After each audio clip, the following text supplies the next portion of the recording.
കയർ വികസന വകുപ്പും തൃശൂർ കയർ പ്രൊജക്ട് ഓഫീസും സംയുക്തമായി കയർ ഭൂവസ്ത്ര വിധാന ജില്ലാതല ഏകദിന സെമിനാർ നടത്തി. റവന്യൂ വകുപ്പ് മന്ത്രി കെ രാജൻ ഉദ്ഘാടനം ചെയ്തു. പി ബാലചന്ദ്രൻ MLA അധ്യക്ഷത വഹിച്ചു. ജില്ലാ പഞ്ചായത്ത് പ്രസിഡന്റ് BS പ്രിൻസ് മുഖ്യാതിഥിയായി. 2023-24 സാമ്പത്തിക വർഷത്തിൽ ഏറ്റവും കൂടുതൽ കയർ ഭൂവസ്ത്രം വിധാനിച്ച 5 തദ്ദേശ സ്വയംഭരണ സ്ഥാപനങ്ങളെ ചടങ്ങിൽ ആദരിച്ചു. ഏറ്റവും കൂടുതൽ കയർ ഭൂവസ്ത്രം വിധാനിച്ച പഞ്ചായത്തിനുള്ള പുരസ്കാരം പടിയൂർ ഗ്രാമപഞ്ചായത്തും 2ാം സ്ഥാനം അടാട്ട് ഗ്രാമപഞ്ചായത്തും നേടി. പ്രോത്സാഹന സമ്മാനം കൊടകര, വേളൂക്കര, പറപ്പൂക്കര എന്നീ ഗ്രാമപഞ്ചായത്തുകൾക്കും ലഭിച്ചു. മികച്ച പഞ്ചായത്തുകൾക്ക് മന്ത്രി കെ രാജൻ ഉപഹാരം നൽകി. കയർ ഭൂവസ്ത്ര വിധാനത്തിൽ മികച്ച പ്രവർത്തനങ്ങൾ കാഴ്ചവെച്ച ഇൻസ്പെക്ടർമാരായ നാട്ടികയിലെ KS പ്രിയ, EK Shiny, KK Jojan, PV Ayisha എന്നിവരും മന്ത്രിയിൽ നിന്നും ഉപഹാരം ഏറ്റുവാങ്ങി.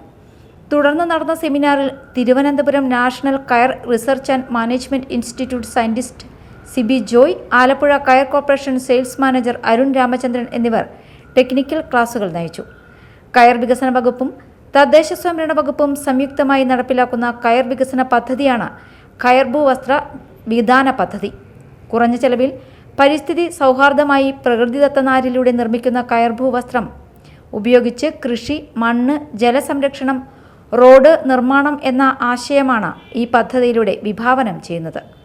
പദ്ധതി നടപ്പിലാക്കുന്നതിലൂടെ പ്രത്യക്ഷമായി തൊഴിലുറപ്പ് പദ്ധതിയിൽ ജോലി ചെയ്യുന്ന തൊഴിലാളികൾക്ക് കൂടുതൽ തൊഴിലവസരങ്ങൾ സൃഷ്ടിക്കാനാകും.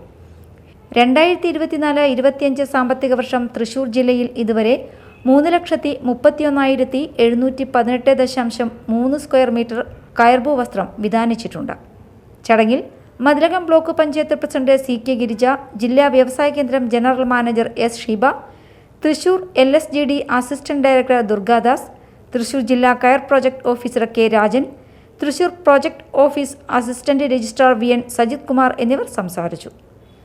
തൃശൂർ ജില്ലയിലെ വിവിധ ഗ്രാമപഞ്ചായത്ത്, മുനിസിപ്പാലിറ്റി, കോർപ്പറേഷൻ ജനപ്രതിനിധികൾ, ജില്ലയിലെ തദ്ദേശ സ്വയംഭരണ സ്ഥാപനങ്ങളിലെ സെക്രട്ടറിമാർ, MG, NR, EGS എഞ്ചിനീയർമാർ തുടങ്ങിയവർ പങ്കെടുത്തു. Media time, Thrissur.